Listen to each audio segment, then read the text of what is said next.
Hello Aries, Sun, Moon, Rising, and Venus signs. Welcome to your tarot reading here at the Intuitive Teacup. We're going to do some oracle cards this week. Hopefully going to be short and sweet because that's the amount of time I got. All right, please come into the reading with an open heart and open mind. Take away only what resonates for you and release the rest.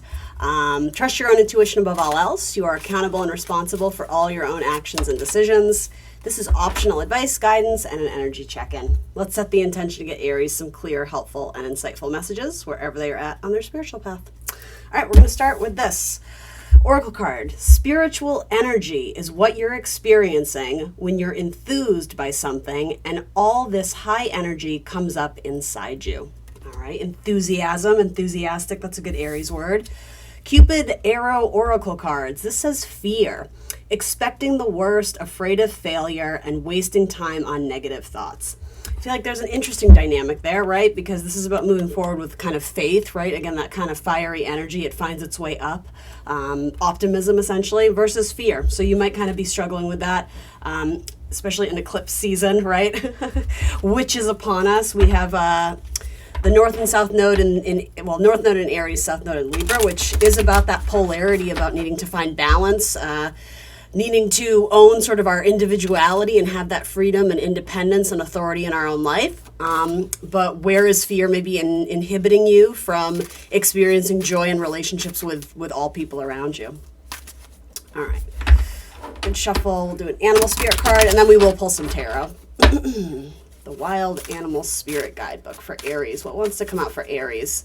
What energy are they being matched with?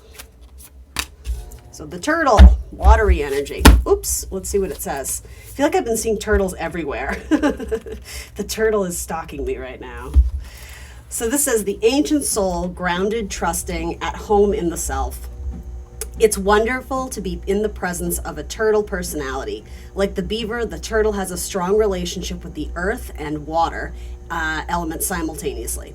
This helps them to grow and connect them to the deeper truths of life, no matter where their travels lead them. Turtle energy is behind all great writers and storytellers as they collect life experiences under their shell for later use. The most potent turtle energy helps us close all the other books and begin to tell our own true tale. When in balance, this card can mean peaceful, adventurous, and productive. When out of balance, we slow down to a halt. To bring it into balance, go on an adventure. Always good advice for an Aries. All right, so we'll keep those tarot cards in mind. Oracle cards in mind. I'm almost wanting to say too, like, obviously there's a message here of needing to move forward despite the fear. But with that, I almost think with the turtle, there's a counterbalance or a counter argument for sometimes going slow is actually a better pace. It doesn't mean you're not making progress, but things might not be moving as fast as you would like them to. You know, particularly in relationships, right? I mean, Venus has just moved into the sign of Pisces, which it does really well in. Venus likes to be in that sign of Pisces. But with that, for a lot of my Aries risings, that's your 12th house. So there could be endings of connections and relationships, whether it's good or bad or you're indifferent to them. But I'm also wanting to point out the idea of speed. With Pisces energy, I've been saying this on my channel for the last month, you have to release that control. There is kind of like a surrender to the forces of the ocean because, you know, you can fight and you can struggle against it, but ultimately, like, you know, swimming in the ocean, who's going to win that battle, right? So there's a need to go with the flow, go with the tides, particularly in regards to love and romance or any kind of connection, right? Venus also rules our money as well, so maybe that's in regards to your money. All right, so the I thought I saw the Six of Cups, but it hid back in there. So we have the Knight of Wands. Love that that's coming up under this. I'm going to read that again. Spiritual energy is what you're experiencing when you're enthused by something, and all this high energy comes up inside you. That feels very Knight of Wands to me. The Knight moves on enthusiasm and inspiration. It's Sagittarius energy, so it's mutable fire. It needs to experience something. It wants to be curious and learn, and then it moves on to the next thing. So it can be a little bit scattered, but ultimately as a mutable sign, it's not meant to stay in one place the way a fixed sign is, right? It's not necessarily meant to initiate, right? Mutable energy metaphorically kind of brings up the tail end of things. It finishes off the season, right? So what are we headed towards here? This does feel like you, whatever you identify as, whether you are an Aries, Sun, Moon, Rising, Venus, whatever. this feels very much like we got to make strides forward. But I think you're being asked, what are you afraid to go after? And especially if that has to do with a certain timeline. It's like trying to make it in just in time. I'm hearing like performance under pressure.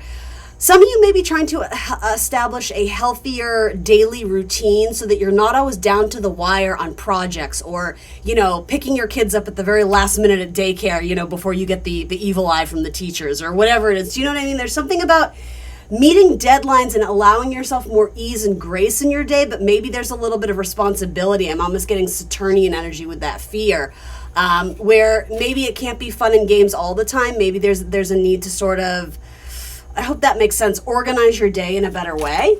But I also think that there's something you're intrigued to go after. And it's almost like the Knight of Wands, it's cautiously doing it, but I actually think that's a good approach. I don't know why I'm getting that. So what is this Knight of Wands wanting to go after here? The Emperor. All right, so the highest version of yourself. That's the Aries card. It could be that you're attracting someone into your net, or Pisces season metaphors, right? Venus and Pisces, I should say. Happy birthday, by the way, Aries. I think by the time I edit this and put it on YouTube, it'll be Aries season. So happy birthday, guys. But yeah, I almost think this is you wanting to come into a higher version of yourself, but it could also be you attracting people around you that feel inspired by you, that find you interesting and attractive, and they want to talk to you. There's like a chatty energy with the Knight of Wands sometimes. The Emperor for me is also a very strong career card. It can represent your boss, your supervisor. It can represent father figures as well too. I would say a point of authority in your own life, but where are you needing to take authority and ownership of your own life and choices and responsibilities? I think it's like you have to give yourself the grace or the ease of time, the compassion of making major shifts and changes. It doesn't always happen instantaneously. Sometimes we get really excited about an idea, and then when we put that idea into practice, we're like, oh, well, gosh, it's a little bit harder than that, isn't it? Like, the idea of it seems great, and so I think it's okay to edit in the process. That's a very mutable energy. There's a need to be adaptable and shift and change your long-term goals in order to achieve whatever this represents to you. Being the best version of yourself, changing your habits, your routine, your lifestyle, changing how you approach dating, changing how you show up in the career world, in your own life, the way you make money. Slow and steady wins the race. And I know that's sort of cliche to say.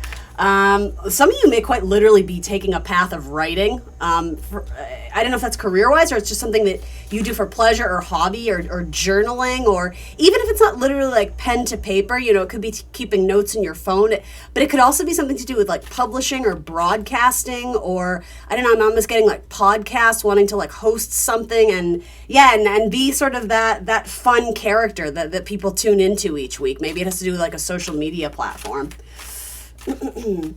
There's no reason that you should not go after this. You just need to cater your expectations of the timeline. And I think there's a need to approach it more seriously this time around. If this isn't your first go at it, and for a lot of you, I don't think it is, or it's an idea that's been marinating for a little bit. It's almost saying, we have to change the way we're approaching this. But I think it's something that it excites you. I think it's something that's intriguing to you. You're curious about it. You might be interested in another Aries if this is romantic for you.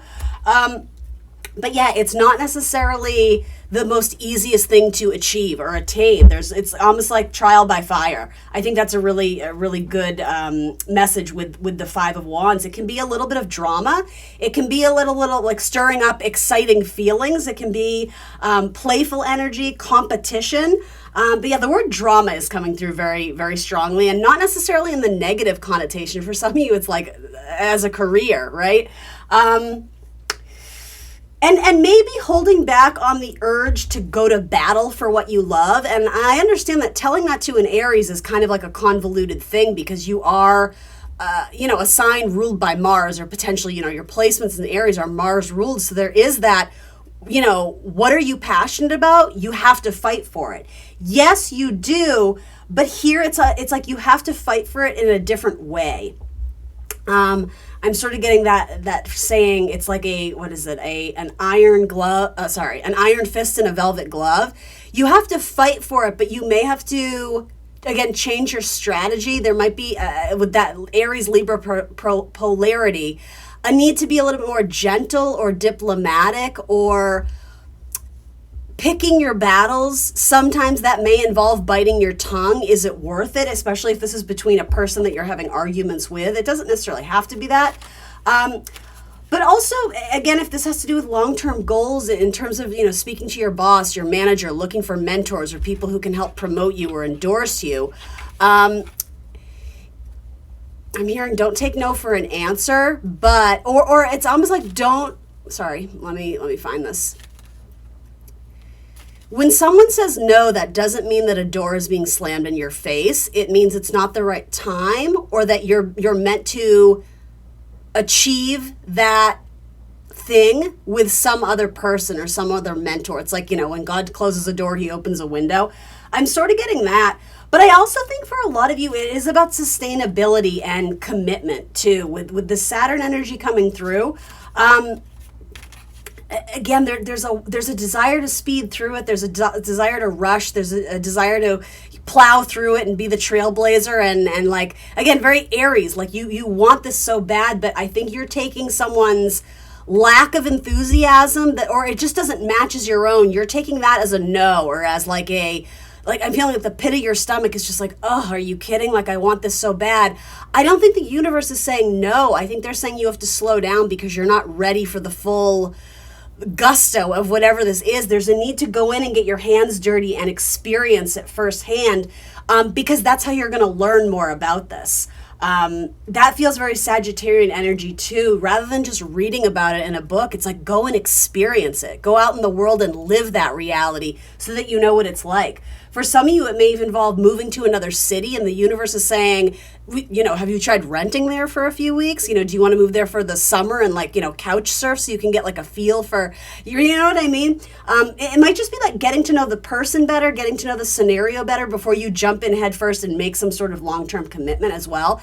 There's something kind of magical and mystical about the turtle. It's coming through kind of as like water sign energy too. So, and maybe with that fire and water, we use that expression like, oh, it's like fire and water. It's like, anyway, it doesn't matter. But sort of that contradictory energy, you're needing to find an adjustment or a footing because it can sometimes result in like a simmering temper or a miscommunication that causes more drama than necessary. Yeah, for some of you, it's like there's a need to hold your tongue. And that's not typically a message I relay on my channel, but it has to do for a lot of you with your work environment.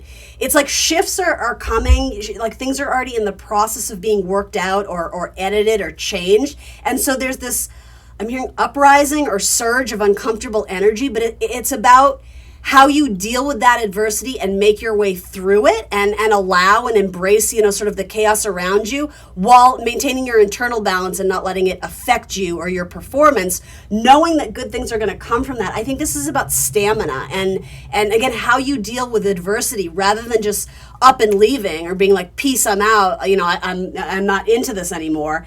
I don't know. It feels like you're closer than you think. It's like you can almost taste it. So don't let small dramas or small challenges scare you off, thinking that it's a closed door. It's not. It's like you already got your foot in the door. It's just we're trying to pry it open, but you have to do it gently. It can't be forced. That's sort of what I'm getting there.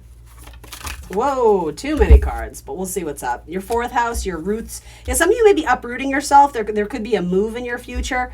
There could be something with Cancerian energy coming through here. There could be hot-headed discussions with an authority figure or a father figure specifically. There could be some, you may have to go see the father, or there may be some sort of challenge with the father, maybe you are taking care of the father, but there's struggle and challenge there. And again, the universe is saying it is going to get better, but it's almost like for some of you, I'm getting this message of don't run away out of fear because you'll regret it if you do. It could be that some of you are being asked to be the bigger person and step up and help someone in your life who you don't necessarily feel has been there for you. I see that coming through very much with like healing energy of the turtle and like this mystical force of like aligning to the higher calling or what it is that you feel like you're being asked to do.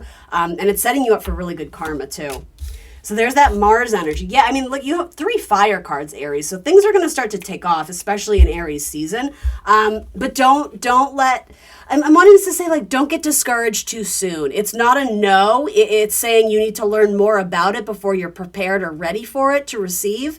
Or others of you, it's like trial by fire. It's like try again. If at first you fail, try again. I think that's important. And cater your expectations of the speed of this, as we've already said. And yeah, Taurian energy. It's like it's about loyalty and the long haul and the dedication, the commitment, the maintaining, the maintenance of this. It's not a fly-by-night operation. If we want something to last, we have to roll up our sleeves and do the work and sort of ensure or future-proof it for the long haul. Again, something about making the history books here. There could be some romance here with a Taurus or, again, possibly another Aries, a little bit of water sign energy coming through. So that's what I got for you this week, Aries. Thanks for joining me today, guys. Please show me some love and hit the like button. If you want to leave a comment or subscribe to the channel, that would be wonderful. It helps my channel grow and find a greater audience on YouTube. If you want more content from me, I am on Instagram and Facebook, and do remember to hit the notification bell so you'll be alerted when I post my readings in the future. And if you want to leave a tip or donation, be sure to smash the thanks button. That's the heart with the little dollar sign through it. Thanks for joining me today, Aries, and I will see you soon for more tarot. Bye, guys.